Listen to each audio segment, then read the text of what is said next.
Hey, third graders, we are kind of toward the end of our informational unit. And if you haven't already copied down strong leads, I want you to find a next blank paper in your notebook.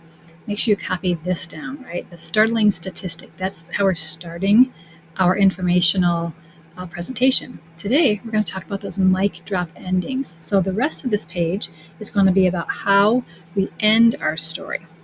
Okay, so I'm going to move this up. Remember, you can go back and you can you can pause the video to copy that down. So those mic drop endings, right? You want to really leave your reader with some great information. You want to make an impression. So one way you can do that is to restate some kind of a key fact that you learned during your research, right? Leave them with some information. Another really powerful way to end your presentation is to talk about a problem or an issue that is happening with your animal. Are they in danger because of something, because of hunting, because of pollution, because of predators, something like that? You could talk about that. Another thing you could do is leave your reader with a take-home message, right? Something you want to leave them with. Make an impression on them. What do you want them to walk away from your presentation thinking about?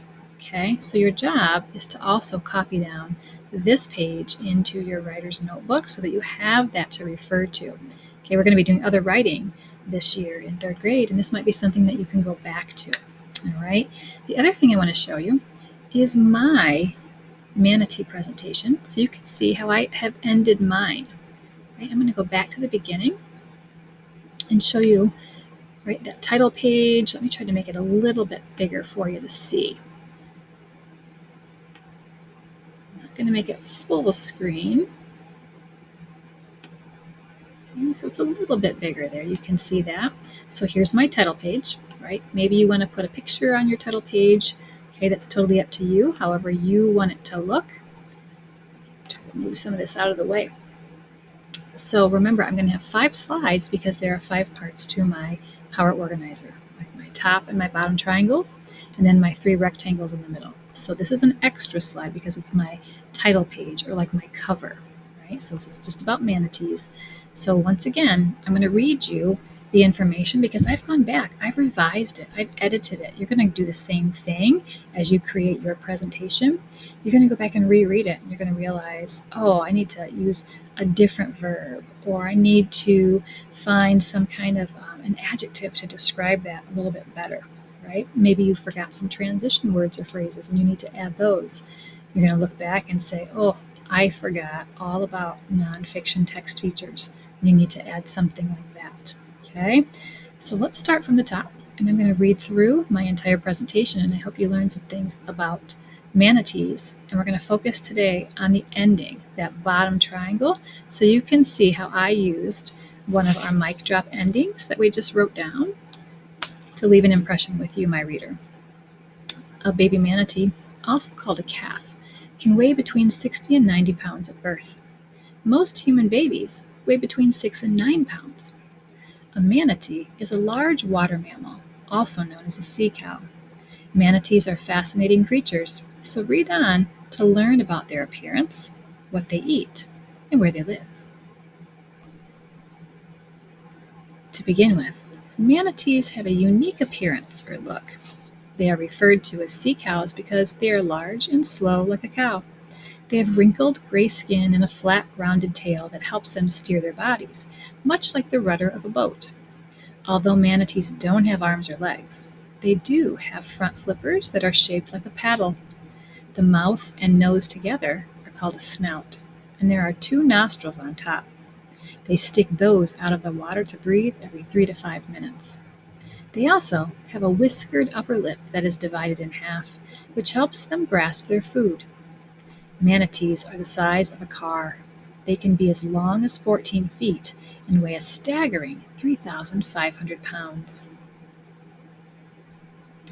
Another interesting topic about manatees involves their diet. Manatees are herbivores. In other words, they eat plants. They use their flippers to dig up roots and then spend 6 to 8 hours grazing on their delicious discoveries. They can eat up to 150 pounds of plants and seagrasses each day. Their food is often mixed with sand. As a result, when they grind their food, they wear down their teeth. Luckily, as those worn teeth fall out, new ones grow in their place. If you encounter a manatee in an aquarium, you will likely see them feeding on lettuce. Finally, let's take a trip to discover where we can find manatees in their natural setting. There are three types of manatees, and they can live in fresh or salt water, but the water needs to be warm enough for them to survive. They can live in oceans, canals, or rivers. The West Indian manatee resides in North and South America. The Amazonian manatee lives in the Amazon River, and the West African manatee is located off the western coast of Africa. Manatees will migrate if the water is too cold or too low. In conclusion, even though manatees are gentle creatures and are no threat to humans, they are in danger of becoming extinct. Since they are slow swimmers, many are injured by boat propellers or watercraft. They are often injured or killed by fishing nets or floodgates. Water pollution has also made them sick. Manatees have a lifespan of 50 to 60 years, and even though there are laws in place to protect them, we can do more to help them live a long and healthy life. Please consider joining a group like Save the Manatees to conserve this sweet animal and its habitat. You won't regret it. Again, I put some sources at the bottom. I've got a picture of just a little lazy manatee there, right? I've got the logo for the Save the Manatee group. It's a club that you can join. There's lots of things that they do to try to protect manatees. Okay, looking back, kind of going backwards on my presentation, you'll notice I've got sources, right? I have to cite those sources. We've talked about that. Here is a new nonfiction text feature. I used a map, okay, and where it's kind of shaded in color are places where manatees can be found. I've also included a video, and this is just a couple of manatees, a mom and her baby calf, just swimming around in the water that you can watch. So video, I've got maps, I've got my work cited there. There's some pictures again. Remember we talked last time about using a definition, and I've got the definition of what an herbivore is. Here's that picture again with the diagram and the labels, a picture with a caption. Okay, and then there, back to the beginning, where my introduction, my top triangle is. Okay, so at the end, I tried to leave you with a message. I tried to share a little bit of a problem with manatees that happens. There are only about 3,000 manatees around Florida, so they're becoming extinct, right? And they're in other places in the world, but they're protected here in the United States. So I tried to leave my reader, you, with some information that hopefully you're more aware of this situation with manatees, and then almost a plea or an invitation for you to get involved. All right, so your job now is to get started on your presentation if you haven't already. I think some people might have jumped the gun a little bit and already done that. So maybe you need to go back a little bit, right, and make sure you've added all that information that we've been talking about.